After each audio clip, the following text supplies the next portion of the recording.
Bonjour, donc aujourd'hui vous allez apprendre comment trouver des produits pour votre niche, en constituant une liste à partir d'AliExpress et donc vous faire une idée pour votre prochain site e-commerce. Donc là vous êtes sur la page de garde de l'application. Donc supposons par exemple que vous voulez vendre des brosses à dents en bambou. Donc c'est une niche qui est déjà un peu saturée, donc je vous conseille pas, mais voilà, supposons ça. Donc vous allez chercher toothbrush bambou. Donc jusque là rien de plus simple. Et en fait là vous pouvez voir pas mal d'informations. Déjà il y a énormément de vendeurs, du packaging en carton, pas de packaging, les poils de diverses couleurs, etc. Donc premier point, vaut mieux se concentrer sur les vendeurs qui ont fait beaucoup de ventes. Donc là, vous classez par ordre. Donc vous voyez en haut au milieu, il y a écrit ordre. Et du coup, ça vous permet de voir les plus vendus.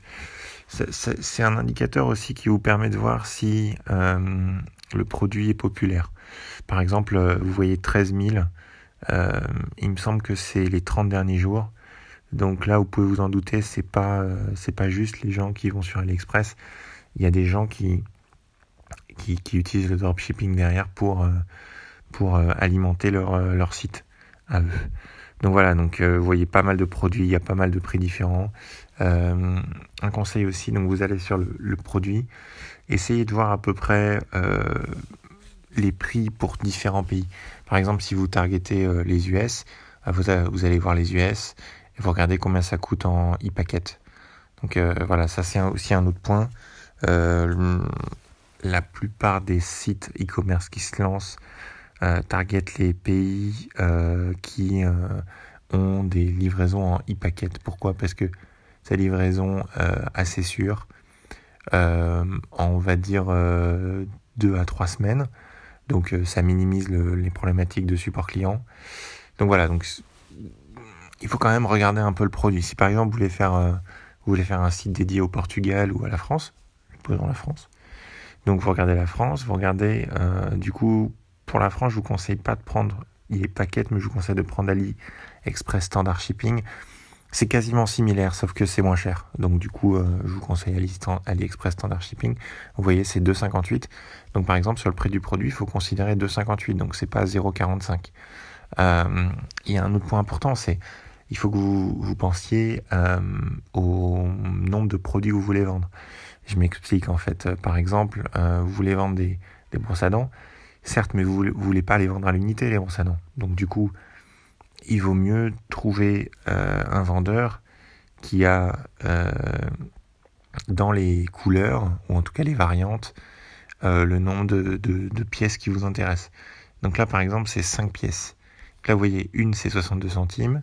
2, c'est 1,10. Donc déjà, il y a un discount pas négligeable. Et là, 5, c'est 2,68. Donc, vous voyez, 62 x 5, ça nous fait 3, 2,68. Donc ça fait un discount de 10 à 15%. Donc déjà, on commence à être sur quelque chose de pas négligeable. Le shipping, par exemple, sur ce produit-là, il est à 2,26.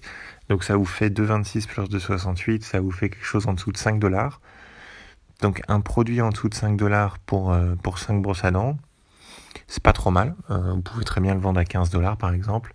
Ça peut être aussi l'objet d'un site free shipping, free shipping. Donc du coup, voilà, à réfléchir. Un autre point, en fait, il faut pas faire un site à la va-vite. Il faut que vous preniez le temps de trouver les bons produits. Donc moi, ce que je vous conseille, c'est que quand vous trouvez des produits qui vous intéressent, vous mettez en favori. Donc vous voyez, il y a le cœur. Vous mettez en favori et vous mettez dans une liste. Et vous appelez peut-être la liste le nom du site que vous voulez peut-être créer. Et en fait, ça vous permet de tester si vraiment il y a matière à créer ce site. Si par exemple vous voulez faire un site et que vous trouvez qu'un seul produit, écoutez, c'est super, mais c'est pas suffisant.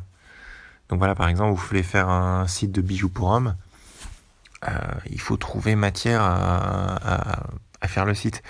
Il faut aussi trouver quelque chose faut essayer de se débrouiller pour avoir une cohérence sur le site. Vous n'allez pas vendre, par exemple, en haut à droite, vous voyez des bagues avec des dragons, et sur le même site, des bagues avec des signes chinois. Il faut essayer de garder une cohérence sur la marque que vous allez créer. C'est pas un site que vous créez, c'est une marque. C'est toute une histoire derrière. Il faut que les clients soient rassurés quand ils arrivent. Il faut pas qu'ils se disent ce site-là c'est un bazar, c'est un fourre-tout. Voilà, ça c'est super important. Donc voilà, je vous laisse avec ça. N'hésitez pas à mettre des commentaires, c'était un peu succinct, mais l'objectif était vraiment de faire une vidéo généraliste juste pour expliquer aux gens, voilà la première étape. Vous cherchez sur AliExpress, vous passez du temps sur AliExpress, vous trouvez des produits, vous essayez de façonner votre niche. Ça va aussi vous aider à vous projeter sur peut-être le nom de votre site e-commerce, et comme ça on avance. Voilà. Donc voilà, n'oubliez pas de commenter le post, mettre un like. Si ça vous a plu, dites-le moi. Si le format vous plaît, dites-le moi. Si vous avez des questions, je suis là pour vous. Et abonnez-vous et à la prochaine.